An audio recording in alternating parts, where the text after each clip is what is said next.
Most people eat toast or cereal for breakfast, but I'm not most people. I eat scorpions for breakfast. You see, my brother had an accident. He was helping my dad fix the roof on our house, but then he fell. He hit his head really badly, and the doctors thought he would die. But he survived. He banged his head so hard on the ground that he's now completely brain damaged. It's hard for me to say this, but I don't feel safe around him. Right after it happened and he got discharged from the hospital, our parents went out to buy some groceries. They left me home alone with him, and I was listening to music in my room. Suddenly, I felt something sharp on my ankle, and when I looked down, my brother was biting me. He bit so hard, he actually drew blood. I screamed, but he wouldn't let go. I eventually had to swing my leg back and forth so that he'd stop. It was like he'd become a wild animal.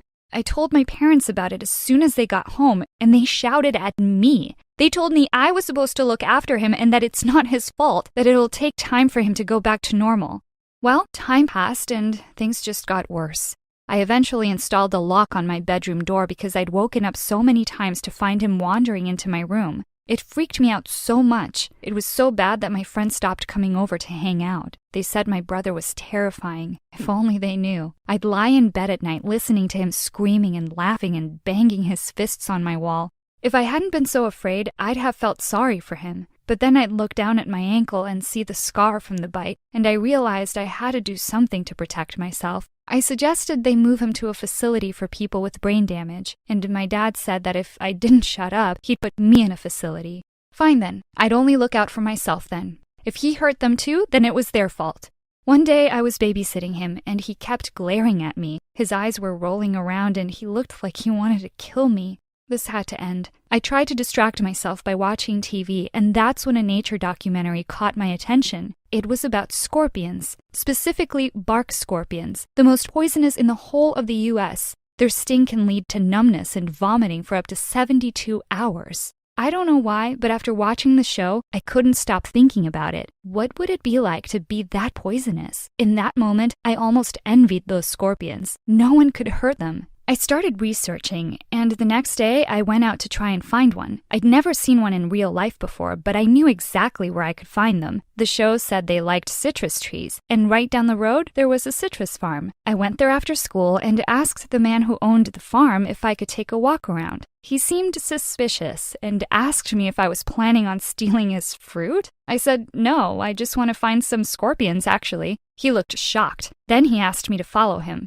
He led me to the back of a big shed and pointed towards a tank. Inside were dozens of scorpions. I couldn't believe it. I ran over and stuck my nose up against the glass. They looked so cool. Can I buy some? I asked him. Buy? Huh, you can have them for free. Saves me killing them later. Poisonous, nasty things that they are, he said. That day was my lucky day. He put them into a shoebox for me and told me to be really careful because if they stung me, I could die. I walked home with the box and found an old fish tank we had. I put them all in there, but as I was pouring them in, one of them got away. Without even thinking, I jumped on it. Ooh, I heard the crunch sound and I shivered. And then I had another thought. I'd read that you could eat them. My parents weren't home yet, and my brother was at our grandma's, so I went downstairs and poured some oil into a pan. Then I fried the scorpion and cut off its stinger. I couldn't believe it. I was actually about to eat a scorpion. I even filmed myself. I could be famous, I thought. It tasted like popcorn. I swallowed it in a few bites and waited to see if anything happened, but I felt fine. I decided to upload the video to my Instagram. I only had like 50 followers, but still.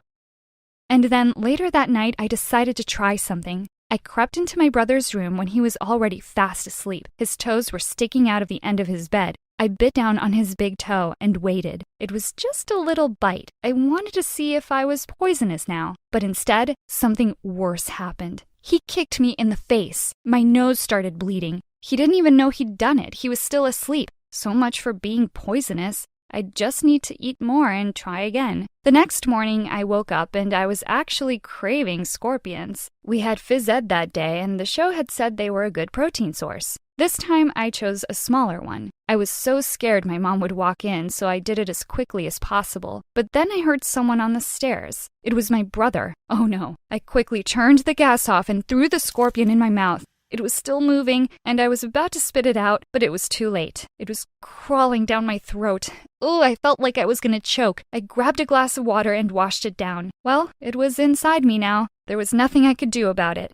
My brother spat his tongue out at me, and suddenly I grabbed him and told him to never do that again. I'd never done that before, and it shocked me. I didn't know I was even capable of speaking to him like that. And then I bit him again. This time he was awake and he felt it. His face started to go red and I was sure I'd poisoned him. But instead, he started screaming and ran to wake up Mom and Dad. Well, at least he'd run away and not bitten me back. Maybe it was working after all. But oh my gosh, I hadn't cut the stinger off. I'd eaten a scorpion that was semi-raw and that still had its stinger on it. Now I was probably going to be vomiting. Suddenly, I had this weird feeling wash over me. It wasn't sickness though. It was power. Like I was the one in control now, not my brother. Maybe this was how I could protect myself. So that's why I started eating scorpions for breakfast every morning. It was too risky to cook them in the kitchen, so I decided to just eat them raw. I mean, I'd had no bad side effects, although I always cut the stinger off. I'm not that stupid. I ate a particularly big scorpion one morning, and then at school that day, I heard two girls whispering about my brother when I walked by. Even though my brother annoyed me, it wasn't his fault. So I decided to get them back for this. The next day, I watched as they opened their lockers at exactly the same time. I'll never forget their screams. They echoed through the corridor, and one of the scorpions actually looked like it was chasing them. I laughed so hard. Although, it meant I'd wasted 2 of them. Oh well, plenty more where they came from. It was crazy that I felt fine eating them. I actually enjoyed them. Some people were apparently allergic to their venom, so I was relieved I wasn't one of them. My favorite thing was to dip them in peanut butter. Their claws got all stuck together, and that way they wouldn't pinch my tongue. That night, when I got home, I found my brother in my room. I'd been so excited about taking the scorpions to school, I'd forgotten to put the lock back on my door. I caught him just as he was about to open my scorpion tank. I ran over and pulled him onto the ground, but it was too late. One of the scorpions was about to escape. Before my brother could touch it, I grabbed it, and then I felt it. It was worse than any pain I'd ever felt in my life. It started in the palm of my hand, and then it shot through my whole body. It had stung me. Maybe I was allergic after all. Oh no, I was going to die, and my brother didn't even know how to call an ambulance. I started screaming at him, and he just laughed. And then just before I passed out, I saw him walking towards the tank. I woke up in the hospital, alone. My parents weren't even there. And then I looked over to my left, and there was my brother. But he was also lying in a hospital bed, and his eyes were closed. My parents suddenly came in and saw me waking up and started crying, and then they started shouting. They asked why I had scorpions in my room, and then they told me that my brother had been stung by one too, and he was still unconscious. This was a disaster. All I'd wanted was to feel poisonous, and I'd ended up poisoning myself and my brother. And if he didn't survive, I'd never live with myself. I was feeling okay, so I decided to take a walk and get some fresh air. I saw some familiar faces walking towards me, and then I realized who they were. It was the 2 girls from school that I'd pranked and their parents. They asked where my parents were. Then they went crazy. The one girl's dad started shouting at them, saying they were the most irresponsible parents on the planet and that I could have killed their daughter. I didn't understand how they'd known it was me who'd done it, and then I remembered the video I'd uploaded. Had they watched it? My parents just sat there speechless, gripping onto my brother's hands. Then one of the girls said, "See, her brother is a total freak. I bet he ate a scorpion too, and that's why he's here." My mom stood up, and I thought she was going to grab the girl and shake her. But then she turned to me and said, "You ate a what?" Then the girls showed my mom the video, and my mom looked horrified. She started crying and wouldn't even look at me. After my parents apologized on my behalf and the girls and their parents left, I could hear my mom whispering to my dad, "She's even more crazy than our son is. How did this happen? Call the doctor." I didn't even have time to grab my stuff and run out of there before a whole group of doctors cornered me and tied me to the bed. Then they wheeled me off to another part of the hospital. I was screaming the whole way there. Suddenly, I was in a room with no windows, and even the walls were padded. Did they think I was insane? I couldn't believe it. How ironic. It was my brother who was insane, and I'd done this to protect myself, but now they thought it was me who was a lunatic. My video went viral. Everyone was so freaked out by how excited I looked as I bit into that first scorpion I ever tasted. My brother eventually woke up, and he was okay, thankfully. My parents took him home, but they left me at the hospital. I spent a whole month in the psychiatric ward before they released me. Looks like my dad kept his word. He really did put me in a facility. At school now, it's not my brother people whisper about, it's me, and it's all my fault. I can't explain it, but I actually miss the taste of the scorpions. But I don't think I'm ready to eat another one anytime soon. Maybe next year.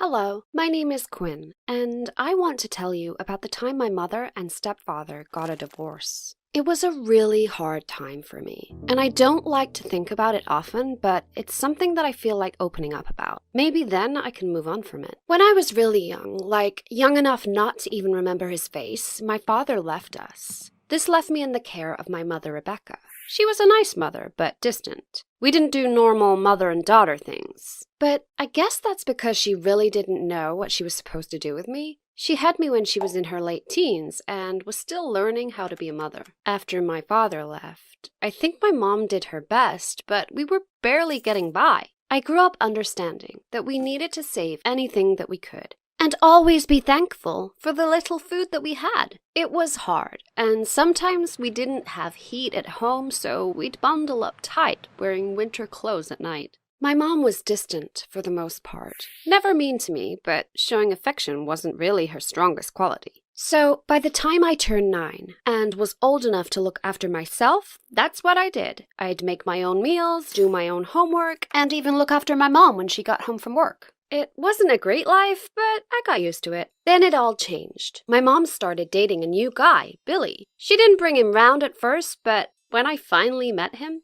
I saw that he looked a bit older than her.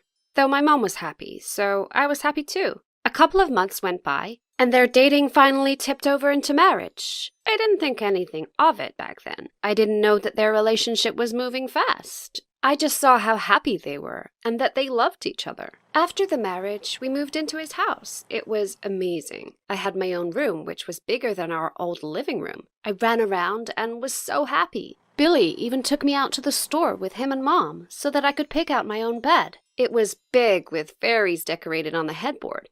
Then we went toy shopping and out to the amusement park.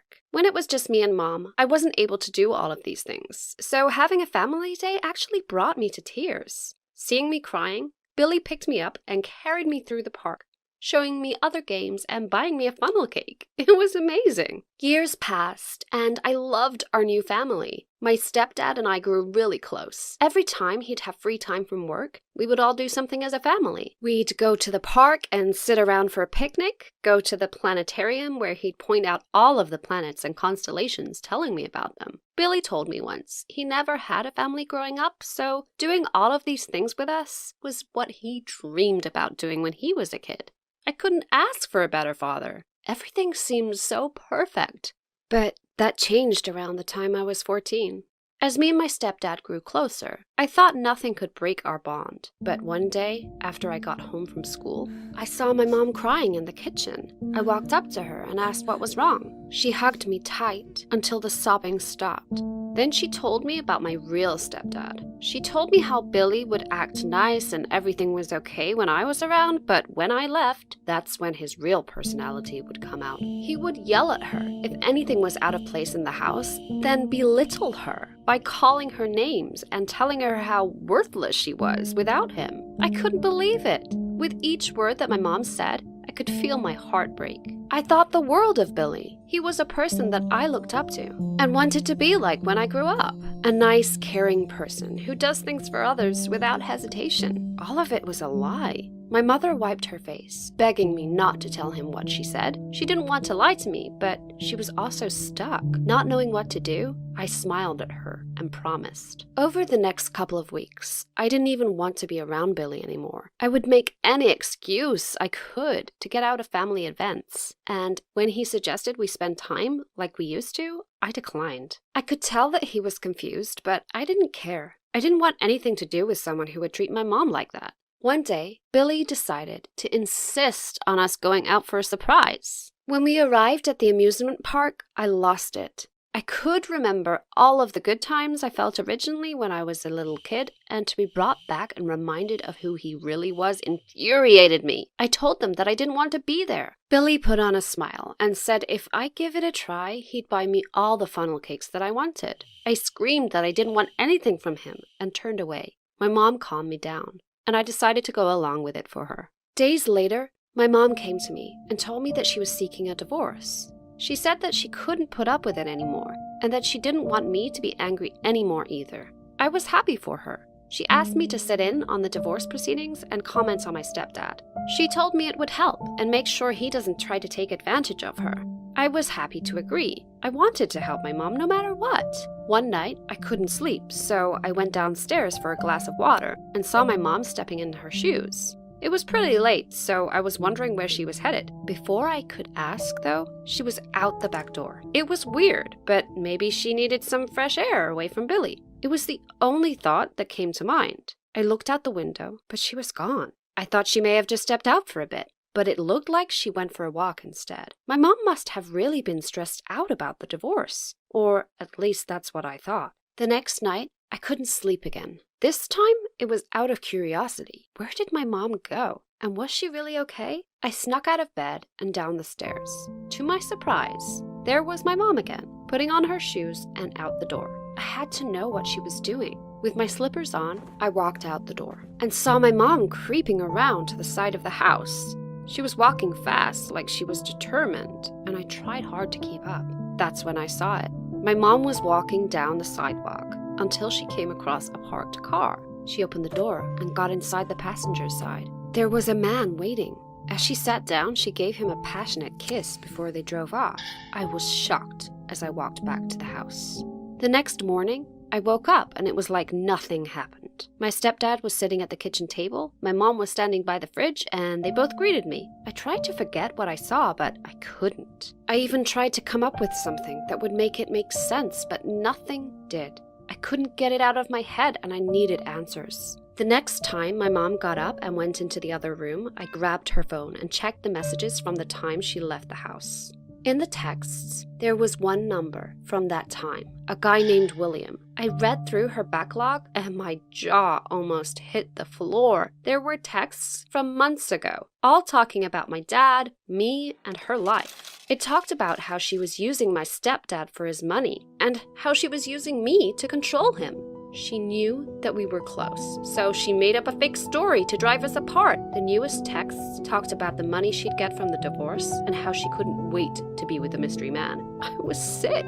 I knew I didn't have much time, so forwarded the most important text to my phone and deleted the evidence. I couldn't believe what my mom was doing, but I didn't know what to do about it. Even though she used me, lied to me, and tried to manipulate me, she was still my mother, the woman who raised me. So even though I wasn't proud of it, I kept quiet. For the next couple of weeks, I played the nice daughter. My mom was still faking pain from how my stepdad treated her, and I kept my distance from him for a different reason now, because I was ashamed. Then came the sit-down. My mom and I got dressed up to head to the attorney's office.